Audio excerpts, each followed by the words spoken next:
What would you do if I told you that 2,000 years ago, a slave became one of the most respected philosophers in history by mastering one simple skill? His name was Epictetus, and that skill was building confidence that couldn't be broken, no matter what life threw at him. In a world where everything feels uncertain, your job, your relationships, your future, wouldn't you want that same kind of strength? Today, we're going to explore how ancient Stoic wisdom can help you build rock-solid confidence, even when everything around you seems to be falling apart.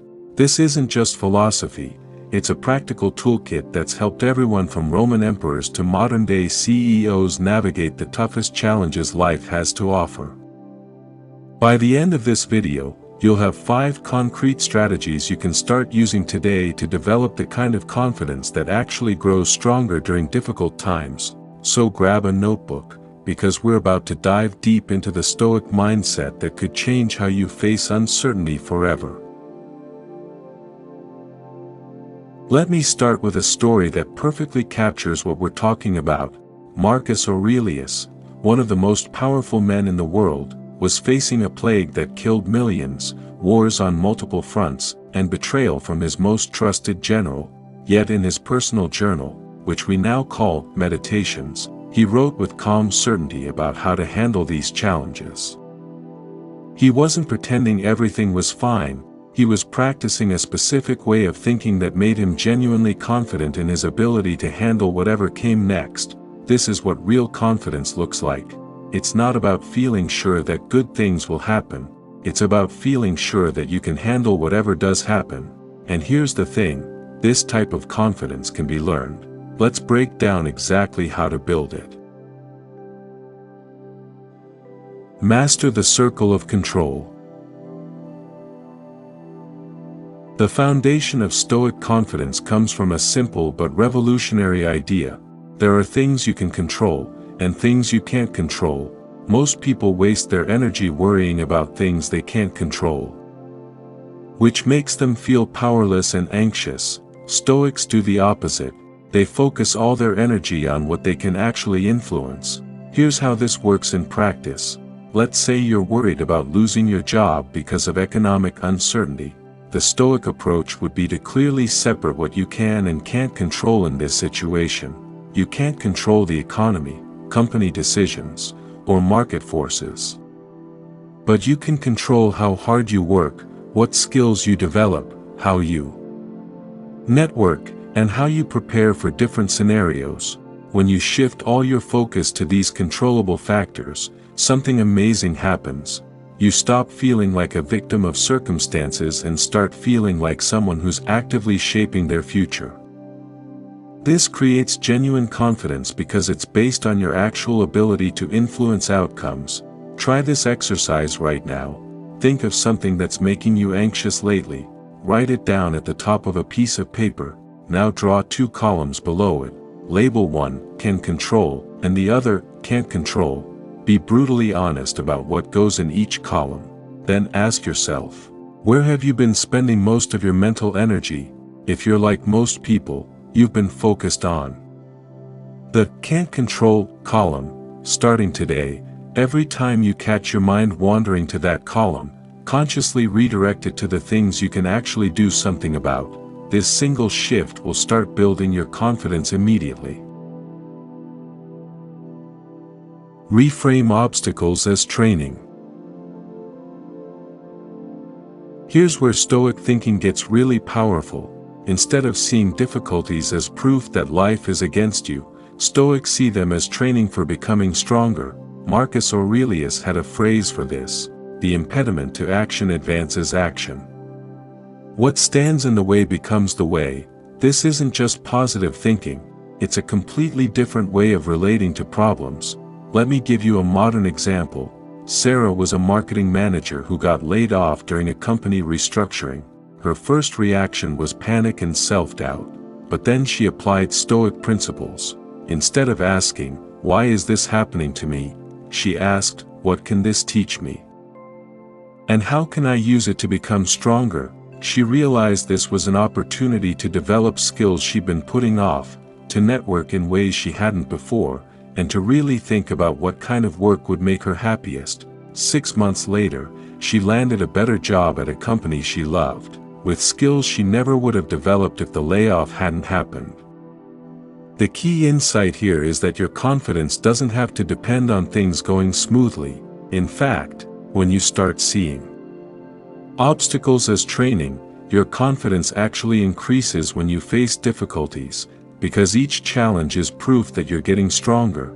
Here's how to apply this in your own life. When something goes wrong, instead of immediately thinking, "This is terrible," pause and ask 3 questions. First, what skill could this situation help me develop? Second, what can I learn from this that I couldn't learn any other way? Third, how might this difficulty prepare me for something better in the future? This mental shift takes practice, but it's incredibly powerful. You start to welcome challenges because you know they're making you more capable. Practice negative visualization. This might sound counterintuitive, but one of the most effective ways to build confidence is to regularly imagine things going wrong. The Stoics called this negative visualization. And it's not about being pessimistic, it's about mentally preparing yourself for difficulties so they don't catch you off guard. Think about it this way. Fire departments don't just sit around hoping fires won't happen. They regularly practice responding to different types of emergencies so they can handle the real thing with confidence. Negative visualization works the same way for your mind. By imagining how you'd handle various setbacks, you build confidence in your ability to deal with uncertainty. Here's a practical example. Let's say you're worried about your relationship. Instead of just hoping everything will work out, spend some time thinking through different scenarios. If you and your partner went through a rough patch, how would you handle it? What would you do to work on the relationship? If things didn't work out, how would you take care of yourself and rebuild? By mentally rehearsing these situations, you remove their power to paralyze you with fear. You develop confidence because you know you have a plan for different possibilities. Here's how to practice this without making yourself anxious. Pick one area of your life where you feel uncertain. Set a timer for just 5 minutes. During those 5 minutes, imagine a challenging scenario in that area and walk through how you'd handle it. Focus on the specific actions you'd take and the resources you'd use. The goal isn't to dwell on negative possibilities, but to build confidence in your ability to handle them. Do this regularly, and you'll notice that uncertainty stops feeling so threatening. Focus on your character, not your reputation. Here's something that trips up a lot of people when they're trying to build confidence. They base their self-worth on what other people think of them. But here's the problem: you can't control what other people think, so when you base your confidence on external approval, you're building on shaky ground. Stoics focus on something different: their character. Character is who you are when no one is watching. It's the decisions you make, the principles you live by, and the person you choose to be. Unlike reputation, character is completely within your control. When you base your confidence on character rather than reputation, you become unshakable. Let me tell you about James, a small business owner who learned this lesson the hard way. His company was struggling, and he was getting criticized online by unhappy customers. His first instinct was to panic about his reputation and try to control what people were saying, but then he shifted focus to his character. He asked himself, "Am I doing everything I can to solve these problems honestly and fairly?" The answer was yes. He was working hard, treating people with respect, and making decisions based on his values. Once he focused on that instead of the criticism, his confidence returned. He could handle the negative feedback because he knew he was acting with integrity. Interestingly, when he stopped worrying so much about his reputation and focused on doing the right thing, his reputation actually improved. Here's how you can apply this. Next time you're worried about what people think, ask yourself these questions. Am I acting according to my values? Am I doing my best with what I can control? If I knew no one would ever find out, would I still make the same choices? If you can answer yes to these questions, you have a solid foundation for confidence that doesn't depend on anyone else's opinion.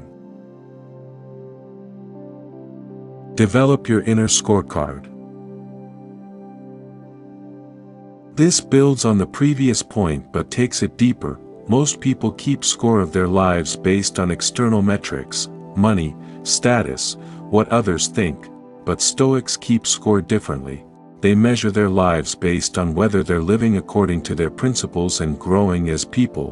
Warren Buffett, who studied Stoic philosophy, calls this having an inner scorecard instead of an outer scorecard. When you develop an inner scorecard, your confidence becomes much more stable. You're not constantly worried about how you measure up to others or whether you're meeting society's expectations. You're focused on whether you're becoming the person you want to be. Here's how to develop your own inner scorecard. First, get clear on what really matters to you, not what you think should matter, or what other people say should matter, but what actually feels important to you. Maybe it's being a good parent, contributing to your community, developing your creativity, or living with honesty. Write these values down. Then, regularly check in with yourself about how you're doing in these areas. Are you spending time on what matters most to you? Are you making decisions that align with your values? Are you growing in the ways that feel most important? When you start measuring your life this way, you'll find that your confidence becomes much more stable. You're not dependent on external circumstances or other people's approval. You know whether you're winning or losing based on your own standards. Let me give you a concrete example. Maria used to measure her success as a mother based on whether her teenage kids were happy and whether other parents approved of her parenting. This made her constantly anxious because teenagers aren't always happy, and other parents have different opinions about everything. She shifted to an inner scorecard. She decided that good parenting meant being consistent, loving, setting appropriate boundaries, and teaching her kids important values. These were things she could actually control and measure. Now when her kids are upset with her, or when other parents question her choices, she doesn't lose confidence. She knows she's being a good parent based on her own standards. These 5 strategies work together to create a foundation of confidence that actually gets stronger during uncertain times. When you focus on what you can control, see obstacles as training, prepare for different scenarios, base your self-worth on character, and keep your own scorecard, you become genuinely resilient. You're not pretending that everything will work out perfectly. You're confident that you can handle whatever comes your way. This is the kind of confidence that the Stoics developed, and it's just as relevant today as it was 2,000 years ago. Remember, building this kind of confidence is a practice, not a destination. Even Marcus Aurelius, after years of studying Stoicism, had to remind himself of these principles daily. The good news is that every time you apply these strategies, you get a little bit stronger. Start with just one of these approaches and practice it for a week. Notice how it changes your relationship with uncertainty, then gradually add the others. Before you know it, you'll have developed the kind of unshakable confidence that can weather any storm. The slave Epictetus that I mentioned at the beginning once said, "Wealth consists in not having great possessions, but in having few wants." I think the same is true for confidence. Real confidence doesn't come from having guarantees about the future, it comes from knowing you can handle uncertainty. The Stoics figured this out 2,000 years ago, and their wisdom is more relevant now than ever. If this video helped you think differently about confidence and uncertainty, hit the like button and let me know in the comments which of these 5 strategies resonated most with you. Are you going to start with mastering your circle of control, or maybe try some negative visualization? And if you want more practical philosophy for modern life, make sure to subscribe and ring that notification bell. Remember, confidence isn't about knowing what will happen, It's about knowing you can handle what does happen, and now you have the tools to build that kind of strength.